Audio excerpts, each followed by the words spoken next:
I'd like to tell a little story. A 72-year-old widow lives in the 6th Ward. She is on a fixed income, knows absolutely nothing about the web, and has a rotary dial phone.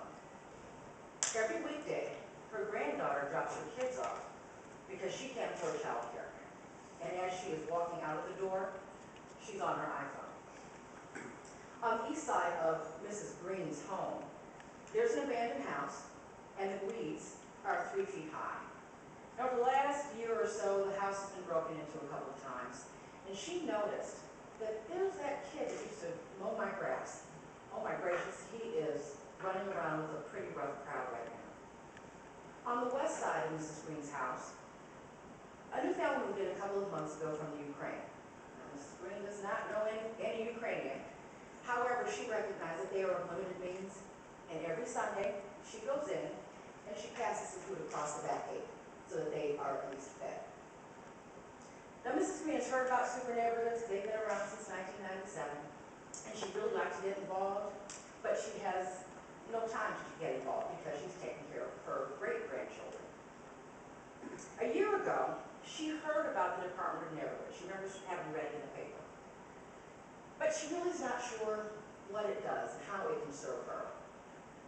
Now, Mrs. Green has also called 311 37 times.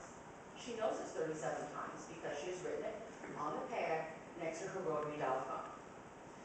But she has no idea what has happened to her requests and her issues. She has been living in the city for 50 years, has paid taxes faithfully, and her question is, what's in it for me? What's the value that I gain from the city of Houston? But she loves the city of Houston, and she's not going anywhere. Next slide, please. What I'm going to go through right now is talk about some of the recommendations that will address some of Mrs. Green's concerns. For example, child care, communication channels, inspections, anti-gang activity, international communities, all of the elements that support the Department of Neighborhoods. In support of the Department of Neighborhoods and indeed your mission to improve the quality of life for Houstonians, we are recommending aligning the operational responsibilities of 311 to the Department of Neighborhoods. We recognize that John should be seen, and Madam Mayor, you want it to be seen as a one-stop shop for your citizens. And they need to have the tools right there with them to be able to address citizens' needs. In addition, in support of the shared service goals and strategies that you are enacting, we are recommending that you realign the GIS operations to the Information Technology Department. Again, as a horizontal support function, this too can be made more broadly available to all of those who need it, be it the citizens or departments.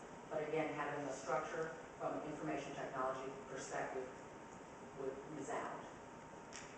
Finally, as Brendan mentioned, you're working well with the super neighborhoods. The super neighborhoods probably can work a little better together. You have varying levels of involvement and leadership, some that have been lying stagnant for years. There are ways that Gary will talk about in a moment, how they can better collaborate by having the proper environment in place. Again, these recommendations are regarding aligning the resources